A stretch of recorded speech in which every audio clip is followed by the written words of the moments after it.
মসজিদের ইমাম সাহেবের বেতন উঠিয়ে মসজিদের কোনো কাজ করা যাবে কি না, খুবই গুরুত্বপূর্ণ একটি প্রশ্ন।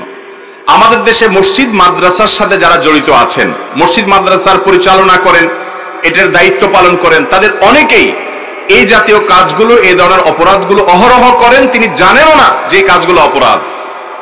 সেটা হলো মসজিদে আপনি টাকা উত্তোলন করেন ইমাম সাহেবের নামে, যে ইমাম সাহেবের হাদিয়া দিতে হবে, বেতন দিতে হবে, আপনারা টাকা দেন।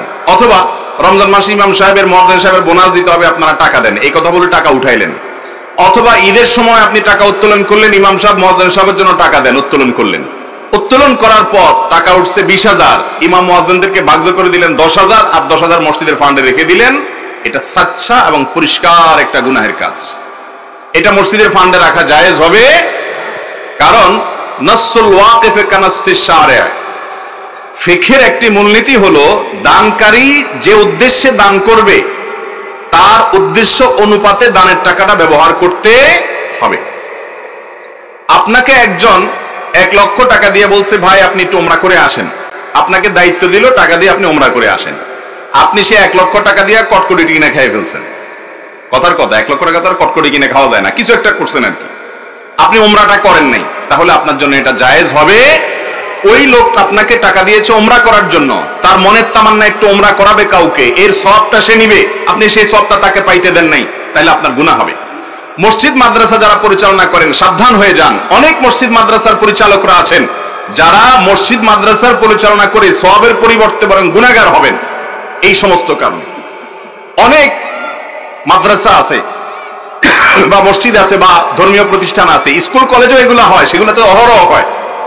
এক খাতের টাকার কথা বলে আরেক খাতে, স্কুলে বা অন্য প্রতিষ্ঠানে অনেক জায়গায় দেখা যায় উন্নয়ন ফি হিসাবে টাকা নেওয়া হয়। তো উন্নয়ন ফি আর স্কুলের উন্নয়ন হয় না, টিচারদের পকেটের উন্নয়ন হয় বা কমিটির লোকদের পকেটের উন্নয়ন হয়, নাম হয় হলো প্রতিষ্ঠানের উন্নয়ন ফি, আছে না নাই? তো সেগুলোর কথা বাদ, মাসা নাই তার বুধবার কি। কিন্তু মসজিদ মাদ্রাসা যেখান থেকে মানুষ নীতি আদর্শ শিখবে, সেখানে কর্তৃপক্ষ যদি এক কথা বলে টাকা নেয় আর অন্য কাজে খরচ করে, সেটা জায়েজ হবে। একটা হলো যে কথার কথা, মসজিদের টাইলসের কাজ করতেছে, আপনি টাকা উঠেছেন, সেখান থেকে উঠানোর পর 2 লাখ টাকা উঠছে, 1,60,000 খরচ হয়েছে, 50,000 খরচ হয়েছে, বাকিটা রয়ে গেছে, সেটা আপনি জেনারেল ফান্ডে দিয়ে দিলেন। এটা দাতাদের মৌন সম্মতি এটার পক্ষে থাকে, কারণ কেউ 10 টাকা দান করলে 9 টাকা খরচ হয়, 1 টাকা থাকলে মসজিদের জেনারেল ফান্ডে চলে যাক, এ ব্যাপারে কারণ আপত্তি থাকে না সাধারণত। ওইটা আরেক জিনিস, ওটা জায়েজ হবে। কিন্তু আপনি ঠান্ডা মাথা এক কথা বলে টাকা তুলে আরেক খাতে খরচ করলেন, এটা গুনাহের কথা। এই কাজটা আমাদের দেশে মানুষ করে কি করে না? অতএব এ ব্যাপারে সাবধান থাকতে হবে। মসজিদে টাকা দিয়ে মাদ্রাসায় খাবার এনেছে, এনে বলেছে বাচ্চাদেরকে খাওয়ান, আপনি বাচ্চাদেরকে কিছু প্যাকেট দিলেন, আর কিছু কমিটির বাসায়, কিছু হুজুরের বাসায়, কিছু বড় হুজুরের বাসায়, কিছু ছোট হুজুরের বাসায় নিজেরা ভাগযোগ করে নিলেন। জায়েজ হবে না গুনাহ হবে? গুনাহ হবে। কিছু কিছু আত্মসাৎ আছে, কিছু কিছু দুর্নীতি আছে, যেগুলোকে আমরা দুর্নীতি মনে করি না। শয়তান এগুলাকে আমাদের সামনে এমন ভাবে প্রলেপ দিয়ে দেয়, আমরা মনে করি কই এমন কিছু না, তো মনে হয় যে নাকের সামনে দিয়ে মাছি গেছে, ঠিক না বেঠিক?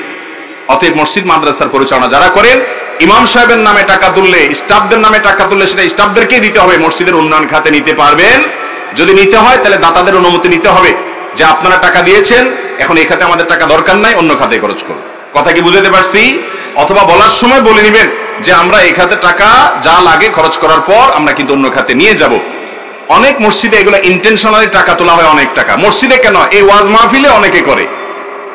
আপনাদের এই মাহফিলটা তো একটা মডেল মাহফিল, এটার কথা ভিন্ন, এটার সবকিছু আমি জানি নখদর্পণে আমার, যে কিভাবে কি হয়।